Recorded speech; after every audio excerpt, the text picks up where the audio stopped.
So Freeway Rick, tell me, man, how does criminal enterprise get started?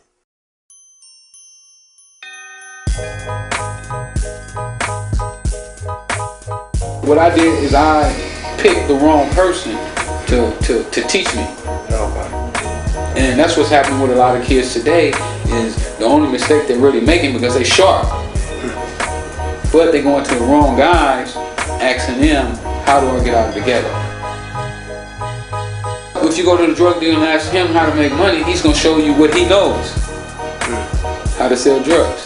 Because that's what he believes, how to make money. So I was willing to die for the drug game. I was willing to die for it, I was willing to kill for it. So I'm just as passionate about this here. Okay. You know, I didn't mind going to prison. And going to prison was just part of the job. Really what I'm looking for this story, man, is to really set the drug game straight. You know, I want to lay it all out, what the dope game it really is, what it's not, you know, what you can expect if you get in a drug game.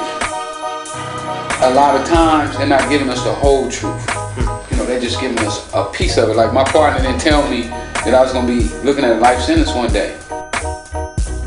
What you believe is not what it really is. It's a trap from the start.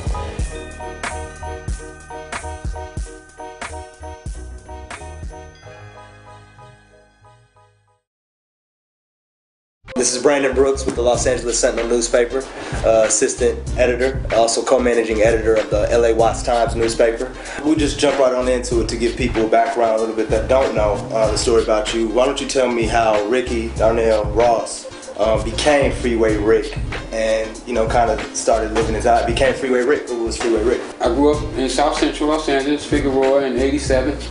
My father was never there. My father and my mom separated when I was 4 months old, so my mom raised me. My mom worked, you know, basically when I got out of school, she was going to work. So I was at home most of the time with me and my younger brothers and sisters. Started playing football in the street with the older guys. When she leave, we go out and play football in the middle of the streets with the guys, hang out. Going to school wasn't really important to us at that time. You know, we didn't have an understanding of the value that it was going to bring us. So my mom was a good person, you know, a good Christian person who went to church every Sunday, just about, you know, maybe miss some Sundays, but very rarely miss church on Sundays. So you were a young youth living in South Los Angeles, you know, sounds like living for a young black youth at that time, a normal life. You tell me about the next stage of how you progressed. I think you were doing some small work and some things weren't making too much money, and then I know, and well, I guess the next question, how did your life change, I think, when you ultimately met the individual that connected you, I think, Oscar? Well, what happened is after I didn't go to college, I went back to South Central. I started hanging out with my brothers, and my brothers gangbang. Okay. My younger brothers all gangbang. Okay. My younger sister, they all gangbang. Okay. I didn't gangbang because I started playing tennis. Okay. But at one time, I wanted to gangbang. Okay. But you were obviously heavily affiliated and your whole thing. Yeah, I knew everybody from the neighborhood, but I never considered myself a gang member. Yeah, as many people, when you live in the environment, you're just, you know, it's your environment. Right. And, so when I go back to the neighborhood, now I'm hanging with them, and I'm starting to do more of the things that they do. You know, go to the lowrider, jumps, the hops, back to the football games and on the block. You know, they having, you know, grown-ups playing football in the park, and you know, they're drinking and smoking weed, and you know, just in this whole little pot that I had been out of from tennis. You know, tennis had kind of like kept me out of it. So now I'm back into this, and now I'm starting to hear this stuff about cocaine. You know, it's starting to run through my mind, and I'm getting really interested. And then just one day, one of the guys that I had met through that situation came back from San Jose State University, and he had some cocaine, and he introduced me to it for the first time. Oh, wow. How did your life change, or how much did it change when you met the quote-unquote connect, or your connect, Oscar? Dramatically. His name, yeah. Dramatically. And you fully say, what was his name? I'm sorry. Oscar Danilo Blandon. Okay. Dramatically. I mean, my profit margin shot up. You know, I was able to get quantities that I wasn't normally able to get. The purity was, you know, 98%. So now I got the best product with the best price. Did you feel like that was a string of luck, fate? I mean, when you look back at I this used to quote-unquote believe meeting, what was it? that God had put me on earth to be a coke man. Wow. That's what I used to believe. Some guys believe that they were sitting here to play basketball. And, you know how when they score a touchdown, whenever I make a score, I'll be like, thank you, God. You let my shipment come through. Got it, Joe. Nothing happened again. Jay-Z said you don't know that feeling when them things get across. You knew all about that, I guess. Yeah, all about it. I knew the times when they was on their way, the sweat, and the worry and all that that went with it when I was waiting on it to hit. But then once it hit, I was like, yeah, I did it again. So obviously you meet Oscar, you obviously at this point, just to put proper scope, you are someone that was at one point was illiterate. You have the will and wherewithal to I was still illiterate at that time. Still illiterate at this time, finds a way to find an industry that you could market and work for yourself. Unbiased too. Unbiased, didn't care what color you was, were you illiterate, how much money you had. Because remember, I started in this industry with $125. Wow. So you didn't have to have no money to get started. I mean, all the other barriers that stood in my way in other businesses didn't stand in my way in this game. This was just so easy for me to walk in. It's like an open door, and all you have to do is just want it and then just go in. So let's bring the story up to where we are now. You are in the mid-'80s. You have your own operation going. You became the dealer's dealer in Los Angeles, which is not a small place, and we all know that. I think at this point there was estimated you were making even $2 million possibly a day. Sometimes three. It's even been rumored or undocumented that up to $600 million you might have grossed in total. I mean, let me say that again. Maybe in 2 years. Maybe in 2 years I did that. So we're talking about over $1 billion probably grossed in the mid-'80s to the early '90s, which is unbelievable in any industry, which is, like I said, unbelievable. Can you tell me about that experience, going through that, business savviness of that? And as I used to hear stories, I'd hear for every key you would distribute an ample amount to your community and your neighborhood because you knew that. So you were running your operation like a Fortune 500 company. I had a program to say, for instance, because I knew how I got started. I knew I got started with $100. So I had a program to where it was a house that you could go to and spend that $100. Now, if you took that $100 and constantly reinvested it and then messed the money off, then you could go to another house. You could spend $600 and you get it just a little bit cheaper. Because what I had learned from my experience is that the more money you spend, then the cheaper the product gets. I figured that out. I don't know how I figured it out, but it just came to me. So I started using money as a leverage against my suppliers to get the price down. I would call them into a room and would show them $3 million sitting on the table and be like, you can get all that if you want it. But you got to go down on the price. So when I learned that, I didn't want my customers to use that against me. So what I did is I just gave it to them. We didn't even have to bargain for that. That was just yours automatically. Because I felt that if my suppliers would have been smart, they would have just gave it to me. And then I wouldn't have had to haggle with them. We would have just constantly grown. So what I did with my people was I just automatically added it in to the spot, so they could go here. Then when they get to 600, they go there, and you spend 600 2 or 3 times. Then you should move to this next house, and then so on and so forth until it's like a program. Wow. And then my guys at the house would keep track of you, and when they felt you were right, they would take you to the next house and say, hey, you can start going over here and helping. So at this point, you were, let's just coin it, the man. You get hit, pinched, whatever term they want to call it, you go to jail. I know you get out, and supposedly something happens, but can you tell me about you got out, kind of something happened? I do 5 years, 5.5 years when I first bit. I forgot how I got, I know how I got caught. I was building a house, because I started building houses, I started a construction company. I started all kinds of you owned, let's even say you owned a lot of business. Hotel, body shop, car wash, tire shop, phone shop, shoe store, beauty salon, junkyard, apartments all over It's South about 30 or Central. 40 properties around the city. Yeah, at least that many. Wow. And I'm just trying to set up the story of, lead everybody up. But what happened, when you were setting up to me, I had asked you kind of a broad question if you had went to jail and then you had got out. And I was kind of asking what had happened during the second time. Okay. Because I know it's said that... Well, the first time I went to jail, two of my guys had we had set up shop in Ohio. What I found out is the price in Ohio was like 4 times what it was in. We already knew that it was 4 times as much in Ohio as it was in California. Wow. Say, for instance, I could get a key in California for 10, I could take to Ohio and make 40 off of it. So we in Ohio, we worked for about a year, and I pack up, I leave, I'm through. I'm walking away from the game. Well, a couple of my guys, young guys that had with me, like 19 years old, they had just barely got a taste of the money. So what they did is they took their money that they made from me and went and invested it. And bought them some keys and said, man, Rick left all this clientele down here in Ohio, I'm going back and work it. So they went back and started working it and got popped and told on me. That's how I got popped the first time. Okay. Texas, a couple of my cousins got popped, their phone was tapped, they called me asking me for some drugs. I told them I was out the game, but the district attorney indicted me anyway and told my lawyer, you know what, we're just going to put him in trial with him, maybe he'll win.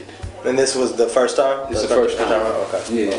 Okay. And it just went like that from case to case. Yeah. Louisiana, they come up with evidence. Once they put you in there, they trying to keep you. Right. So, but now the cops get indicted. In LA, they had set up a freeway task force. Wow. Okay. To get me. So the cops were indicted. Right, the cops got indicted. Well, what happened, they were stealing money and planting drugs and the whole 9 yards, the freeway task force. So when they get indicted, they had assisted all these areas in their investigation on me. So our goal was to, okay, we're going to bring all these cops and put them on the witness stand and let the jury hear him get up and take the fifth. Yeah. And the one cop who was cooperating with the feds, he's gonna come in and say all these guys are lying crooks and stole money and whatnot. That was our plan. Well, what happened is the government come in and they say, look, we're gonna make you a deal. Because when I was at MDC, I'm seeing all my friends, getting life sentences, 30 years. I'm like, wow, 10 years sound real good. Yeah, that'll work. I'll take it on. I'll take 10. Yeah. So when I was trying to get the 10, they wouldn't give it to me. But then just one day out of the blue, they called me to court. They want to make the deal for the 10. I was like, I don't know if I want the 10 right now today. Not today. Maybe tomorrow. Let's talk about it. So we want you to take it today. So we wound up cutting the deal for 10. And if these cops got indicted, I would testify against the cops. Tell that they shot at me. I didn't have a gun. They planted the drugs on me that night. I didn't have drugs. They beat me in the head with flashlights, and that I didn't fight back and that type of stuff. So they indicted these cops. They wound up cutting my time down. I wound up walking out in 5.5 years. Well, I'm out. As soon as I get home, Danilo calls me. Like a second day or so after I'm home. Oh, man. This is the original Connect, Nicaragua. Oh, man, I got it good. You know what I'm saying? What's happening with you? What you doing? I know I was trying to put this theater together, right? Crenshaw and Adams. I was trying to build a youth center. Okay. And he was, just getting in my head about, man, you asking these dudes to help you with that youth center. You don't need nobody to help. Do your own thing. You know how you do it. You're your own man. And eventually, over a 6-month period, it got to me. And finally, I introduced him to one of my partners about some drugs that I would have been making a cut off of him buying the drugs. I was going to make like $300,000 off of the buy without doing no work, just for the introduction, just connecting them. Well, I get indicted for aiding and abetting. They called it broken the deal. I broke the deal. So when I got indicted, they gave me a life sentence. While I was in jail the first time, I started reading a little bit. That's when I read Malcolm's book. But I still was really weak on my reading. When you got indicted for this second time, did you know that, or did you feel that this time around it was different from when they had indicted? Basically, the life sentence came. Oh, I knew I was looking at life sentence. It was okay. I'm sorry to interrupt. Yeah, no, that's cool. Right. But yeah, I knew the law. Yeah, okay. You know what I'm saying? I had been in MDC LA and I saw guys getting it. Okay. So you weren't like, I'm getting life, but I'm gonna somehow just do this. When you at that day happened, you were like, oh man, I'm through. I knew the day the helicopter came over my head, and all the cops. When I saw all the cops pop up, on their seats, you know how you lay down in the seats. When I saw them pop up, I knew that I was going to jail for life. And I think now that we have given people understanding of what has happened, you're here, you're out, you've made it. Let's talk about what happened that got you out, and then we'll also transition to what's going on now, because you're doing some very big, powerful things. So why don't you tell us what happened in the midst of what stopped his life sentence? Well, when I was in prison, first, I basically became a lawyer while I was there. And you didn't testify against, it's important to note, any of your... No, absolutely. No, only thing that I testified to was that the cops planted drugs on me, beat me up. When I didn't fight back, I was handcuffed at the time and let the dog bite me, and that they were lying on me. Because it's important to note, I mean, many drug dealers, the Nicky Barnes, these quote-unquote stories, the legendary stories, most of these people snitched on their close counterparts. This guy, he didn't. He stayed true to his word of being loyal, and gotta respect that in any field. So, I can definitely appreciate that. Thank you, because you know what? So many times that get misconstrued because people hear, well, man, Rick testified. Yeah, I testified to these certain elements of my case. You know, that I didn't have drugs this night. I didn't shoot at the cops like they said I did.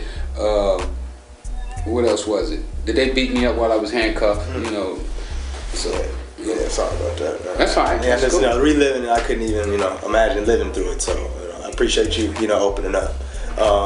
You tell us how you got out. You were fighting. What happened exactly? Because a lot of people thought maybe that's what happened. What they did is this case was only 100 keys. 100 keys of powder don't carry a life sentence. So what they did is they said, okay, well, Rick has been convicted in all these multiple states. What we'll do is we'll 3-strike him. So they went, instead of going with a continuous criminal enterprise or something like that there, because it was a break in my enterprise. When I went and did the 5 years, I had no longer sold drugs anymore, so it was a break. It wasn't a continuous criminal enterprise. So their law came to haunt them. Right, so what they said, okay, what we're going to do is we're going to get him with the 3 strikes law. Because he got all these convictions. But what happened is I'd only been to jail one time in my life. I'd never been set free.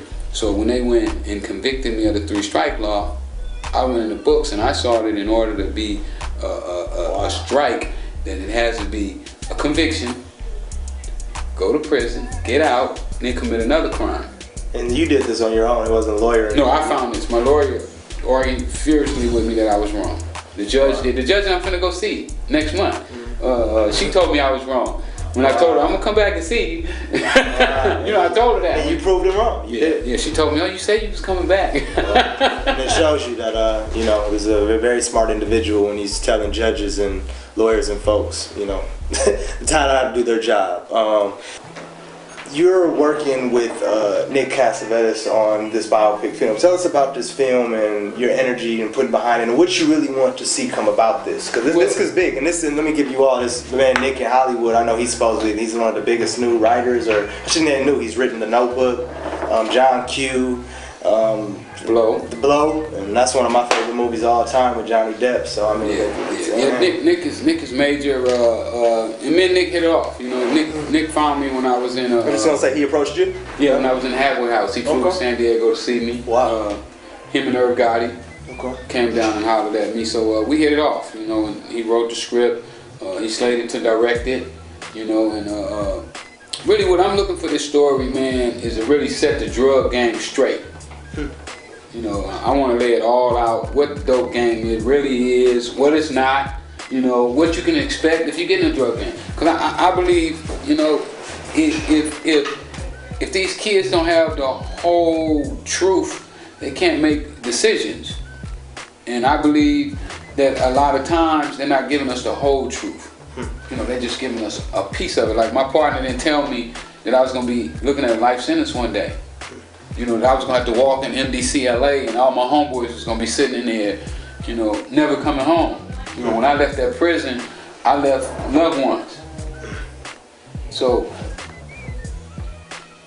I want them to understand that this is also a part of what you're doing, and you ain't going to be smart enough to get away from it, because a lot of times, guys are under the impression that, oh, I'm smarter than him. Yeah, well, I was going to say, what about that kid that sees it and says, I'm not going to just make that mistake he made? Or, better yet, I'm different.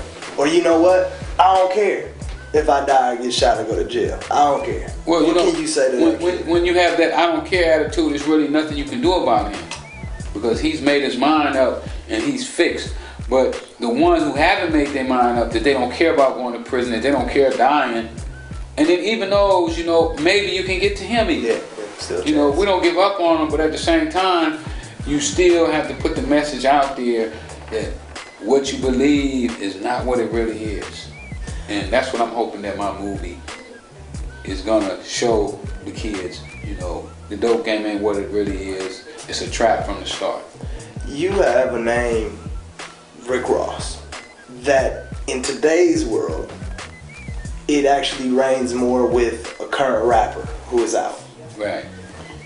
That rapper admits taking the idea, the name coming from you. No, he don't admit that. Oh, he does not. No. So how about this? How about you tell us, what do you think about Rick Ross, the rapper, and just what's going on? I call him William Roberts. William Roberts. Named him, his mom and daddy named him William Roberts. I think he's a fantastic artist. You know, I believe that if he would have paid his dues, he would have made it as William Roberts. By him taking my name, it opened up doors for him that normally wouldn't have been open for somebody. You know, he was able to get meetings that he wouldn't have normally got because people was under the impression. See, even though people knew my name, they didn't know what I looked like. They just knew the name, Rick Ross, Rick Ross. So it was easy for him to slide through the cracks. But I think that he is selfish. You know what I'm saying? Unconsiderate of my feelings. You know what I'm saying? And how I felt. That he didn't contact me and ask me. I was gonna say, has he ever reached out to you? Only when I filed a lawsuit. You know, I reached out to him when I was in prison. We talked a few times on the phone, and then he stopped taking my calls. So, you know, it's just a messed up situation. He also, I think it's important also to note, I mean, you're on a mission right now to be all about positive. Right. You're pushing a positive message. You've clearly talked about negativity follows you. You felt because you were in negative circles. You surround yourself with positive things happen. Rick Ross is still putting out an image of selling drugs. This is a rapper, Rick Ross, is putting out an image of a drug kingpin to the world. Right. Selling a lie. That he is. And I'm only saying that just to be going, I'm connecting this with your movie, and I think it's important that everyone goes and sees this film, is because your film will put a true light to that. Because what we're seeing is a sensationalized view, or even a fantasy view, because this is a man that was a correctional officer that, you know, in order to have that job, he had to have a clean enough record. Then it's not about street cred, he needed to do this to prove anything to me or anybody. But when you portray an image to the public and are feeding the youth this negativity or this life, and you're doing the opposite, it does conflict. So I mean, does that get to you a lot, that Absolutely. His message is opposite of the Rick Ross brand? I'm definitely against his message, because when you look at him, you see this guy, he got Rolls Royces, he got motorcycles, he got trucks, he got big houses, he got jewelry, and then the kid thinks that he got it from selling drugs. You know, a kid will come up and tell you, man, he had money before he ever started rapping. Not true. Yeah. Def Jam bought him all that stuff. He's basically a puppet for Def Jam. Now Warner Brothers, the big boys got him. So same thing. You know what I'm saying? These people have bought him all these things, but a young kid who can't rationalize, you know what I'm saying, that he was broke before he started rapping, I think that, oh man, I can get all that stuff from selling drugs, and then I can become a rapper, and all my problems go away. So that's another misstatement, you know, misconception of the truth. We've come up to this point now where, you know, we're all blessed to be where we're at, and you have a mission that you'd like to get out. What can the black community do to assist you to get that message out? And really, what is that message that we need to take home? I mean, please reiterate. Well, the first thing that I would, and the most important thing, is to become critical thinkers.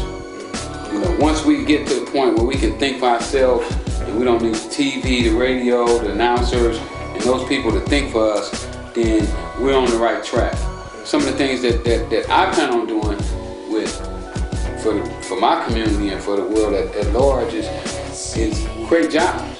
You know, I plan on becoming the biggest black trucking company in the United States. I started my own film studio, Freeway Productions, where I plan on doing multiple movies a year, where I want to give And is your biopic going to be part of this, under the umbrella? Yeah, the biopic will kind of be under the umbrella, but if not all the way, it'll be the launch, if anything. Right, it'll be the launch for it.